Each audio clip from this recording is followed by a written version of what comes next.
Hello and welcome to Abhyudaya classes UP. आज के इस वीडियो में हम अपने माइक्रो टीचिंग लेसन प्लान यानी कि सूक्ष्म शिक्षण पाठ्य योजना का प्रस्तावना कौशल, इसके घटक कौन कौन से हैं, इसे हमें लिखना कैसे है आदि इन सभी विषयों पर आज के इस वीडियो में हम चर्चा करने वाले हैं। तो चलिए देखते हैं। आगे बढ़ने से पहले अगर आप चैनल पर नए होंगे और अभी तक अभ्युदय क्लासेज यूपी को सब्सक्राइब नहीं किया होगा तो प्लीज़ एक बार से चैनल को सब्सक्राइब एंड वीडियो पसंद आएगी तो लाइक एंड शेयर भी अपने दोस्तों के साथ अवश्य करिएगा। चलिए देखते हैं सूक्ष्म शिक्षण पाठ्य योजना हमें बनाना कैसे है। ठीक है, सबसे पहले हम लिखते हैं सूक्ष्म शिक्षण पाठ्य योजना, उसके बाद उसका हम संख्या लिख देते हैं। जैसे यहाँ पे लिखा हुआ है सूक्ष्म शिक्षण पाठ्य योजना संख्या ये 1 है हमारा।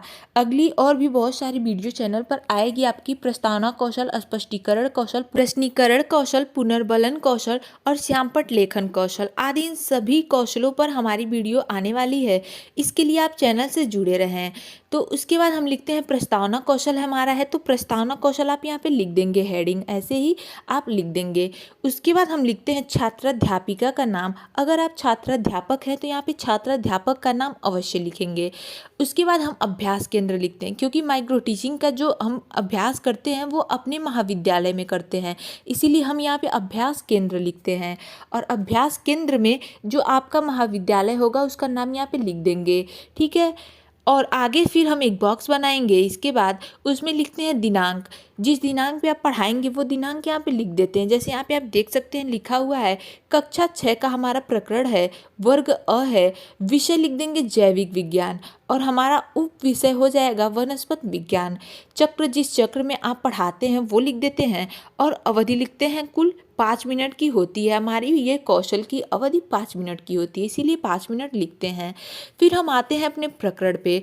प्रकरण आज का है हमारा पौधों के विभिन्न भाग। यहाँ पे आप देख सकते हैं ऐसे आप लिख देंगे। ठीक है, इसके बाद हम एक बॉक्स बनाएंगे जिसमें लिखते हैं कौशल का नाम, फिर दूसरे में क्रम संख्या लिख देंगे और उसके बाद हम लिखते हैं कौशल के घटक।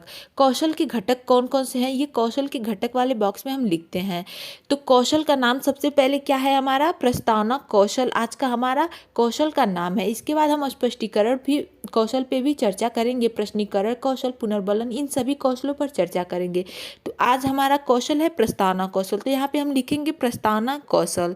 ठीक है, इसके बाद हम क्रम संख्या में कौशलों का घटक लिखते हैं। सबसे पहला हमारा जो कौशल के घटक है प्रस्तावना कौशल के, वह होता है प्रश्नों एवं कथनों का छात्रों के पूर्व ज्ञान से संबंध होता है प्रस्तावना कौशल में। दूसरा क्या होता है, प्रश्नों एवं कथनों का विषय वस्तु से संबंध होता है।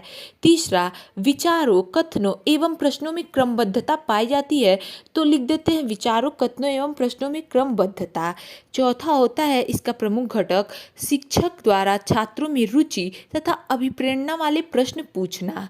और पांचवा है हमारा प्रस्तावना की समयावधि भी इसमें देखी जाती है। जैसा कि 5 मिनट की होती है ये, तो उसका भी ध्यान इसमें रखना चाहिए, रखा जाता है, इसीलिए हम प्रस्तावना की समयावधि यहाँ पे लिख देंगे। और छठा हो जाता है हमारा उद्देश्य के अनुसार सहायक सामग्री का प्रयोग। ये तो हो जाएंगे हमारे प्रस्तावना कौशल के घटक। इसके बाद हम आगे बढ़ेंगे, लिखेंगे विशिष्ट उद्देश्य। विशिष्ट उद्देश्य में आप लिखेंगे प्रस्तावना कौशल के विभिन्न घटकों का अभ्यास कर उसमें निपुणता प्राप्त करना। यही इसका विशिष्ट उद्देश्य होता है। जो भी अभी हमने घटक ऊपर चर्चा किया है यहाँ पे, उसी में निपुणता प्राप्त करना उसका अभ्यास करके, यही इसका उद्देश्य होता है। फिर हम इसके बाद लिखते हैं पूर्व ज्ञान। पूर्व ज्ञान में लिखेंगे छात्र पौधों के विभिन्न भागों के बारे में सामान्य जानकारी रखते हैं। यहाँ पे होता है हमारा पूर्व ज्ञान कंप्लीट। अब हम आगे बढ़ेंगे अपने प्रस्तावना के प्रश्न की ओर। प्रस्तावना के प्रश्न यहाँ पे हेडिंग लिख देंगे। इसमें भी एक बॉक्स बनाएंगे जिसमें लिखेंगे हम क्रम संख्या, दूसरे में छात्राध्यापिका कथन। अगर छात्राध्यापक हैं आप तो छात्राध्यापक कथन कर लेंगे। फिर हम लिखते हैं छात्र छात्रा प्रत्याशित उत्तर। ये आप ध्यान में रखेंगे, आपके कॉलेज के जो फॉर्मेट होगा यहाँ पे छात्र छात्रा कथन अगर लिखा गया होगा तो आप वहाँ पे छात्र छात्रा कथन लिख सकते हैं। ठीक है, अपने कॉलेज के फॉर्मेट के हिसाब से कुछ चेंजेस कर लीजिएगा, थोड़ी बहुत जो भी होंगी। उसमें हम कुछ प्रश्न करते हैं। जैसे पहला प्रश्न इसमें होगा हमारा, मनुष्य को जीवित रहने के लिए क्या क्या आवश्यक है। छात्र बताएंगे मनुष्य को जीवित रहने के लिए जल, वायु, भोजन आदि आवश्यक है। तो ये आप लिख देंगे छात्र छात्रा प्रत्याशित उत्तर में। फिर आप दूसरा क्वेश्चन करेंगे, वायु मनुष्य को कहाँ से प्राप्त होता है।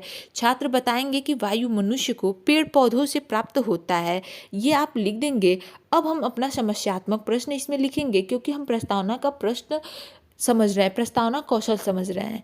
तो हमारा तीसरा जो होता है वो समस्यात्मक प्रश्न होता है। 3 से 5 तक के बीच में 3, 4 या 5वें नंबर पे भी आप समस्यात्मक प्रश्न कर सकते हैं। ठीक है, तो यहाँ पे हमने तीसरे नंबर पे ही, तीसरे क्वेश्चन पर ही समस्यात्मक किया हुआ है। तो ये प्रश्न है हमारा, पौधों के भागों को विस्तार से समझाइए। ये हो जाएगा हमारा समस्यात्मक। तो यहाँ पे लिख देंगे आप समस्यात्मक। ठीक है, इसके बाद हम उद्देश्य कथन कहते हैं। तो उद्देश्य कथन में लिखते हैं, आज हम लोग पौधों के विभिन्न भागों के बारे में अध्ययन करेंगे। ओके, इसके बाद हम एक हेडिंग लिखते हैं, आलोचना या सुझाव का। ये लिख के हम छोड़ देते हैं, जिसमें हमारे क्लास टीचर, जो भी टीचर होता है पर्यवेक्षण करने के लिए रहते हैं, वो यहाँ पे कुछ कमेंट देते हैं। पॉजिटिव निगेटिव दोनों टाइप के कमेंट देते हैं। पॉजिटिव जिसमें आप अच्छा कर रहे हैं तो और अच्छा आपको करने की प्रेरणा मिलती है, और निगेटिव अगर कुछ आपको सुधार की आवश्यकता है तो उसे आप सुधार करेंगे, इसलिए दिया जाता है। ठीक है, तो इसमें आप एक ऐसे करके कॉलम छोड़ देंगे। ठीक है, इसके बाद हम आगे बढ़ते हैं, लिखते हैं निरीक्षण तालिका। निरीक्षण तालिका एक बनाएंगे, जिसमें लिखेंगे, इसमें भी एक बॉक्स बना देते हैं, जिसमें लिखते हैं क्रम संख्या, कौशल के घटक, और अगले में हम लिखते हैं प्रयुक्त घटक, जिसमें हाँ और नहीं का कॉलम बना देंगे, बॉक्स बना देते हैं।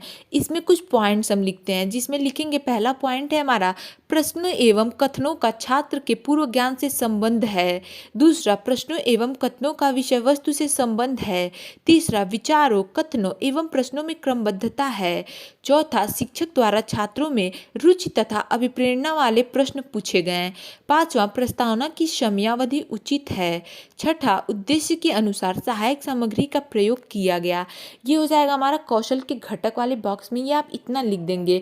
ये निरीक्षण तालिका है हमारी। तो निरीक्षण तालिका इसलिए होती है, इसमें आप जो हाँ नहीं वाला बॉक्स आपने बनाया हुआ है, इसमें आपके टीचर, जो क्लास टीचर होते हैं, जो बैठे रहते हैं आपका निरीक्षण करने के लिए, वो इसमें आपका, अगर जैसे पहला है, प्रश्नों एवं कथनों का छात्रों के पूर्व ज्ञान से संबंध है, अगर है, हाँ है, तो वो हाँ में टिक करते हैं। अगर नहीं होगा, आपने वैसा नहीं किया होगा, तो वो नहीं में टिक करते हैं। तो इस प्रकार कुछ वो उनके द्वारा किया जाता है, तो इसे आप ध्यान में रखेंगे। ये था हमारा प्रस्तावना कौशल का पहला आज का टॉपिक, पौधों के विभिन्न भाग।